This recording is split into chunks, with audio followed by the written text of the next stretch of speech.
Bangkok. Bang. The name alone sounds skeevy, and from the moment I get off the plane, I'm on high alert. I've read about the tuk-tuk scammers and locals that play volleyball with their feet. The decor in the airport doesn't help either. Smirking Buddhas, sneering Buddhas, a gang of Buddhas pummeling a three-headed snake. The airport bus drops me downtown on Sukhumvit Road. That's a boulevard that's supposed to be 2 blocks from my hotel. On the corner stands a local woman. She's wearing a t-shirt that says University of Nebraska. That's Nebraska with just one P. The whole area is packed with these little carts that are used with soup. I start to walk and the sooty, humid air stings like a lung full of red ants. Immediately I'm lost. So I approach a guy. He's got a mossy blonde beard growing down his sternum. He's wearing a fishing vest and shorts. And the chin strap on his wide-brimmed hat is pulled snug against his jowls. It looks like he's bracing for a typhoon. Excuse me, I ask, do you know how to get to a street called Soy 38? You from the U.S.? I'm from Boston. Yeah, I'm from Texas. I was an MP back in Saigon. One of the last guys out. Last guys out. Wow, do you know, is it okay to eat these food carts around here? Oh, you don't want to eat around here. Soy Cowboy is just a few subway stops. Subway stops. This old Sukhumvit area is built on a swamp. I'm going to retire here. Retire here. In less than 2 minutes, this guy has confirmed my worst fears about Southeast Asia. This place can do things to you. Permanent, mind-warping things. I put on my hat, tighten my chin strap, and walk away. Walk away.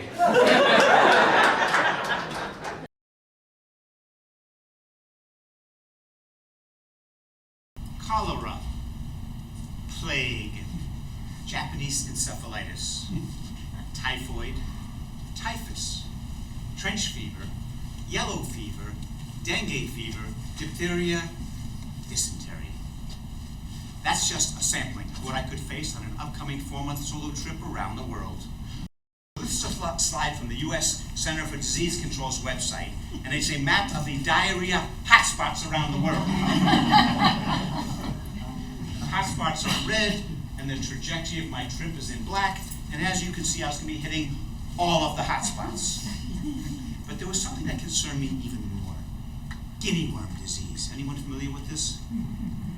The way this works, you ingest some infected water. The parasite gets into your body, and over the course of time, it grows into a 3-foot worm. And apparently you can feel this thing crawling around under your skin. And then when it's ready to reproduce, it pops its head out of a blister in your foot. I know this slide kind of upsets some people. Shut it off. You know, last thing I want to do is upset anyone or trigger anyone. International incident. Whoa.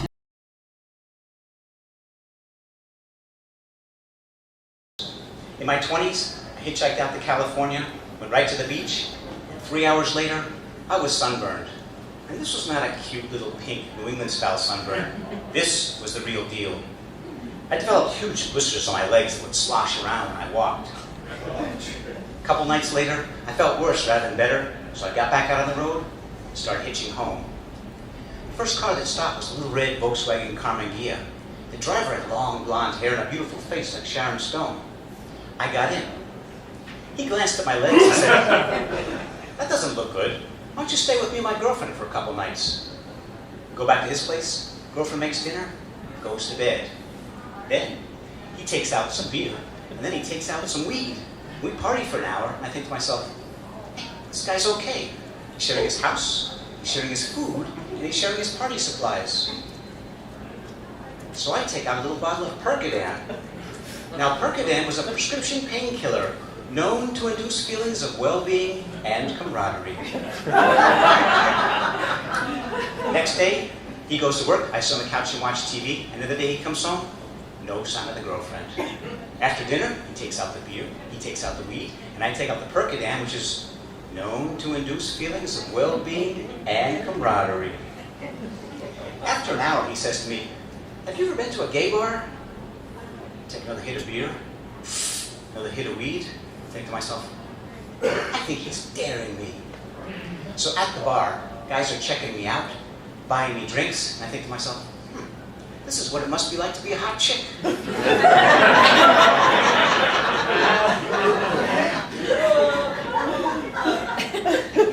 Next day, he goes to work, I sit on the couch and watch TV. Another day he comes home, no sign of the girlfriend. After dinner, he takes out the beer, he takes out the wheat, and I take out the Percodan, which is known to induce feelings of well-being and camaraderie.